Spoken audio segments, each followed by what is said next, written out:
लेकिन मैं आपका कमेंट इस पे भी चाहूँगी कि इस वक्त हम एक रात गए भी ये ख़बर देख रहे हैं, being somebody who is public facing, आप स्पोक्स पर्सन भी हैं सिंध की, ये आए दिन कराची में किस किस्म के वाक़यात हम देख रहे हैं कि लोगों की अमवात वाक़ होती हैं, लेकिन हम इतने डिस्कनेक्टेड हो गए हैं। ये शहर इस कदर तेज़ रफ्तार हो गया है कि हफ्ते दिन गुजर जाते हैं और उसके बाद डेड बॉडीज़ डिस्कवर हो रही हैं। क्या हमारे अंदर से एहसास एक दूसरे के बारे में बास पुश करना, कोई अगर ना नज़र आ रहा हो उसका ख्याल करना, ये सब अख्तार ख़त्म होती जा रही हैं? आप क्या महसूस कर रही हैं? जी सिद्रा, आयशा खान मेरी वालदा की बहुत अच्छी दोस्त थी। हमने बचपन में वी ग्रो विद हर, मतलब like and it was like surprising. देखिए मेरी भी वालदा हैं, आपके भी वालदैन हैं। मेरी वालदा मुझे जब मैं कहीं बाहर होती हूँ तो 1-2 घंटे में फ़ोन करती हैं। जब वो मुझे फ़ोन नहीं करती तो मैं उनको फ़ोन करती हूँ कि आपने मुझे इतनी देर से फ़ोन नहीं किया। आपकी बात बिल्कुल सही है, मैं सुन रही थी जो आपका इंट्रो था कि इस वक़्त मुझे नहीं पता कि मेरे नेबरहुड में कौन रहता है। And we are so disconnected, हमारे अंदर एहसास ख़त्म हो गया है।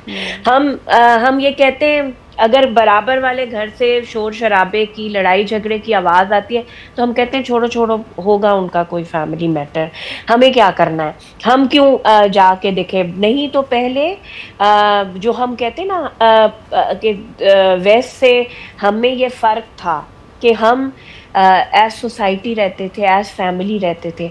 आज हम वो नहीं रहते। हमें अपने सगे रिश्तेदारों के घरों में बहुत सारे मामलात हो जाते हैं, हादसात हो जाते हैं, क्योंकि हमें नहीं पता होता। सादिया जी, डू यू थिंक कि ये अभी हालिया जो हमारे सामने खबर आई है हुमैरा असगर की, she was just 32 and very bright, upcoming acting modelling career was well to do. पिछले साल हमने उनको देखा कि हमने एक बड़े चैनल के रियलिटी शो में भी वो मौजूद थी। यंग लोगों में इस तरह की अभी हतमी तौर पे नहीं कहा जा सकता कि ये नेचुरल डेथ थी, सुसाइड थी या क्या, लेकिन डू यू ऑल्सो फील कि ये बढ़ते हुए जहनी अमराज यानी मेंटल हेल्थ इशू भी हो सकता है? A lot of people are going into stress, depression, anxiety, और शायद एज अ माशरा हम इस बारे में बात ही नहीं करते। जी देखिए सिद्रा, बहुत सारे लोग दिमागी अमराज जो कि स्टडीज से वाज़े होता है कि इस आदमी में उस चीज़ के सिम्टम हैं, ना हम उस सब्जेक्ट पे बात करने के लिए तैयार है, ना फैमिलीज बात करने के लिए तैयार, और ना उसको ट्रीट कराने के लिए तैयार है। क्योंकि देखिए हर चीज का ट्रीटमेंट मौजूद है। एंड इफ वी अच्छा, सबसे बड़ा मुझे लगता है सबसे बड़ा जो ये दिमागी अमराज है, इफ वी टॉक उस आदमी के साथ, उस शख्स के साथ, अगर हम उसके प्रॉब्लम्स पे बात करें। देखिए दुनिया में स्ट्रेस मुझे भी है, आपको भी है, लेकिन उससे निकलने के लिए तरीके हैं, रास्ते हैं। तो हमारी जो सोसाइटी है, जो सबसे बड़ी बात है, वी आर लैकिंग, हमें एहसास नहीं। बिल्कुल सही कह रही हैं, देखें एब्सोल्युटली राइट सादिया जी।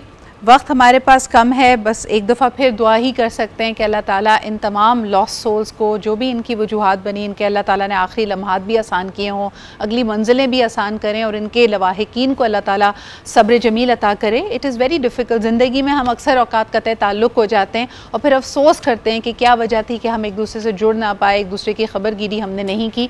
बहरहाल जी, लेते एक छोटा सा break, we are going to be right back. This is your cue कि अपने इर्द गिर्द ज़रा नज़र दौड़ाएँ, और अगर आपको कोई लगे कि कोई अकेला पड़ रहा है या आपको खुद मदद की ज़रूरत है, सो रीच आउट फॉर हेल्प, क्योंकि ज़िंदगी अनमोल है, ज़िंदगी से बेहतरीन तोहफ़ा कोई नहीं है। एक छोटा सा break and we'll be right back.